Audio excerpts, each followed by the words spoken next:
Okay, are we answering the question? Yeah, I think there are two questions as far as I could tell. And the first one was, could spare monitors be used at a residence that is not part of the project? I think that was sort of one of the questions. For peace of mind. And I think part of the conversation that was had the other day, I think the answer to that is it wouldn't necessarily tell you any information that would be useful to answer your question.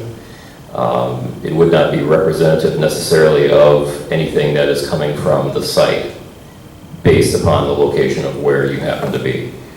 So what we do is focus on the site itself. It's, I think Chris's monitoring program, again, focuses on that. And that's what we will continue to do, is right at the source where if you are going to have a detection, that is where it would be. Anything from our site.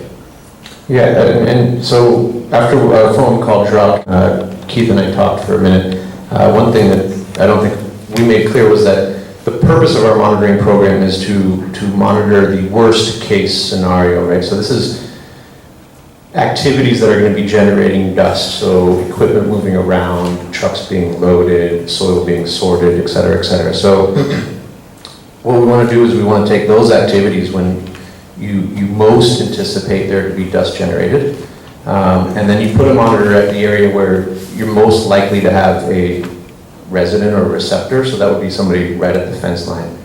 We also, of course, have our workers monitored inside. So we take that worst case scenario and we say, okay, if you're not seeing anything during this worst case scenario, then the likelihood of there being an exceedance during a time when we're not on site is null. So that's kind of the basis for our monitoring program, and that's how we set it up while we're out there in the field. Now, for spare, just to clarify on the spare air monitors, it's not as though they're just laying around. I think the question was, how many air monitors do you have? And the answer was, as many as we need. That's because as we expand our excavation area, or the wind shifts, or a number of different variables, we get more dust monitors. And so there is no cap to how many we can get on site. It doesn't mean that there's an empty cabinet of these items just laying around.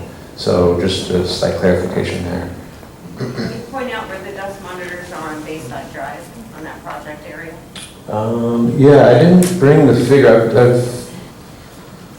I've mentioned this before. So there are anywhere from 3 to 4 downwind monitors at Bayside, at all the disposal areas. So again, the note that we had in last RAD presentation was that those locations change based on wind and also where we're doing work. So for instance, Becky mentioned we were doing concrete sizing in this area on the eastern side of Bayside.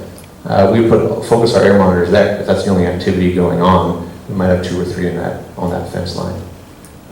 And then, of course, there's an upwind air monitor as well, so we know what's coming onto the site. Videos back there, and I haven't seen them. That's fine. Yeah. Oh, they're definitely there. They're there.